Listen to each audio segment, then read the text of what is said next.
Welcome to this week's edition of the Sideline View. We're at the Hockey House downtown Brainerd. Our special guest this week is mixed martial arts fighter Brock Larson from Brainerd, and had some pretty exciting news here. You were in Singapore here about a week and a half ago or so, or 2 weeks ago, and you beat some guy that was nicknamed No Mercy. So why don't you tell me about how that went? Well, first off, it was a tough fight. He's ranked pretty high in the world, and going up a weight class to fight Melvin was a decision in itself. But my management team said, let's do it. We're going to get a contract out of the deal, win or lose. And I've never said no to a fight in my life, so I'm like, well, sounds like it's going to be a fun fight. So we took it. It's 1FC, which is a up-and-coming fight organization over in Asia. They have the capability of reaching 6 million people over there. They're on ESPN. Over in Asia, and it's one of those organizations that are great and fun to fight for. So I figured, what the heck, let's go give a whooping to somebody. I wouldn't think it's easy for anybody to go into somebody else's place like that. I mean, I'm sure it was home ring advantage kind of for this guy. And was it a lot? What was the crowd like? How many people were there? Yeah, it was sold out arena. I'm not sure on the number, but it was similar to like a UFC event here.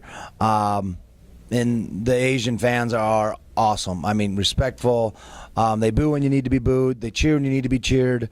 They please and thank you for autographs. So appreciative to everything. And he was a 1FC vet. He had fought in there 2 other times prior to this, and fans are really behind him. He's an exciting fighter, and he had fought and knocked out his last 2 opponents over there, and he was getting ready for a title shot, and then unfortunately I dampened that a little bit for him. So what's next for you after this? Is this a step to something else coming up here pretty soon?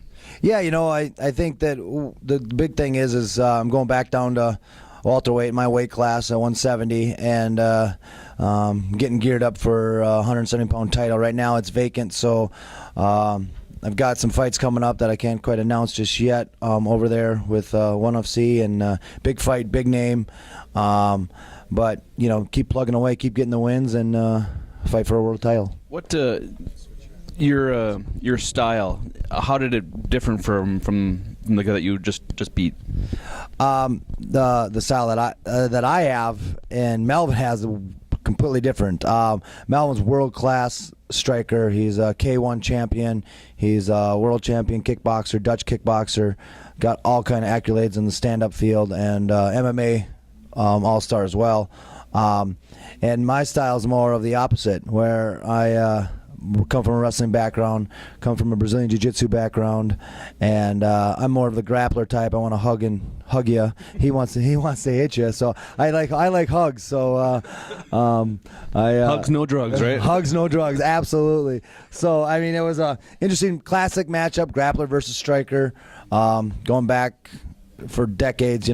What's a better art, the grappling or the boxing, and so happened to be that night that the grappling worked out for me. And like you mentioned before we got on air, it was a surprise for some. You kind of upset him.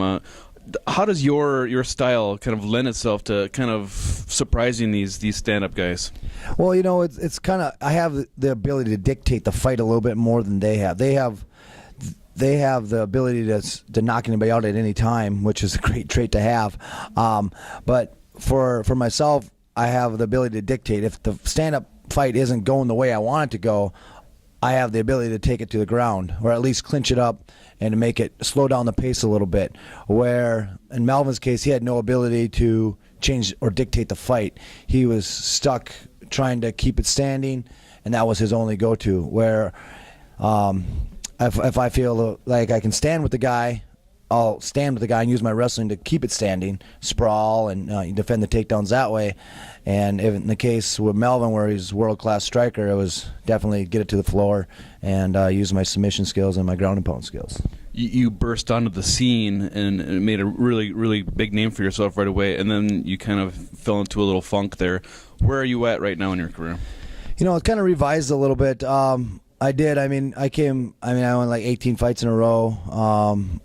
All but one were finishes, and then fought in the WC, fought for a world title there, and then when WC got bought by UFC, went over to the UFC, won a couple fights over there, and then kind of fell in that slump. And the biggest thing was, for me, was I was getting comfortable, everything. And then when I switched over, I was fighting. I wasn't fighting the no names. When the WC, I was fighting for world titles and fighting all the best guys. And then hard for get motivated after you've had 30 fights of world-class level, and then you're fighting these up-and-comers. Just for me, it was hard to be motivated to fight these guys at that level, and you have to be motivated at that level to fight, otherwise you're going to get beat, and that was the case. And now the difference is I had the gyms and helping train with the gyms, and these young guys kind of motivated me a little bit. It kind of got me fired up, remembering that it's fun and remembering what it's really all about.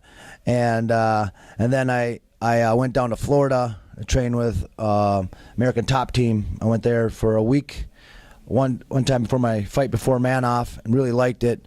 And then went down there for 4 weeks, away from the family and away from the gyms, and just got away and focused on me.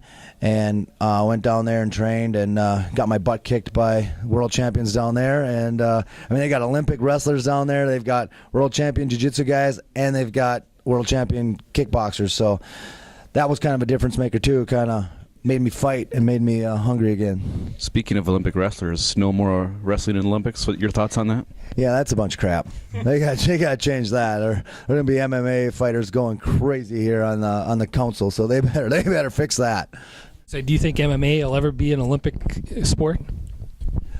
I don't think so. I don't think MMA will ever make the Olympics. I think jiu-jitsu and some of the arts that are in MMA will eventually make it.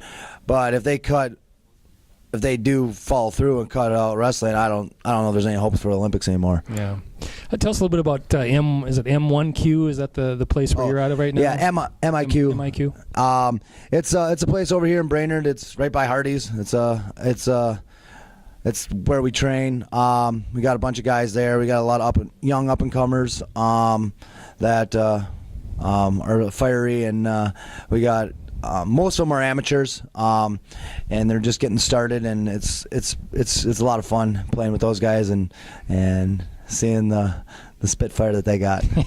Now you're 35, and how many more years you think you got left in this? I know you said there's some people that keep going for a while, so I hope that's the case with you. Yeah, I think I've got 5 more fights on this contract. My hope is to get the title shot, win the title, and basically we'll be done after this contract.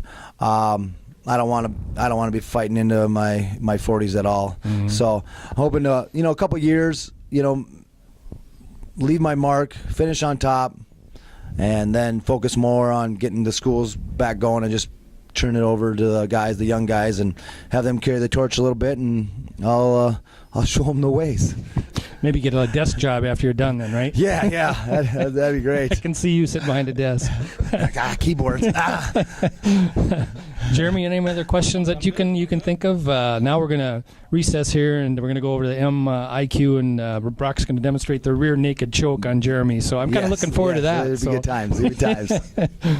We want to thank Brock for coming by. His schedule is unbelievably busy. He cleared off some time today to come and visit with us, so we appreciate that immensely, and appreciate the update on your career. And next week we're hoping to have Dino Grillo from Minnesota Hockey Camps, and he's also a hockey agent. I know he's a hockey agent for Ben Hanowski, and he just made the NHL, so we'll catch up on what he's doing. So thanks for joining us. We'll hope to see you next week.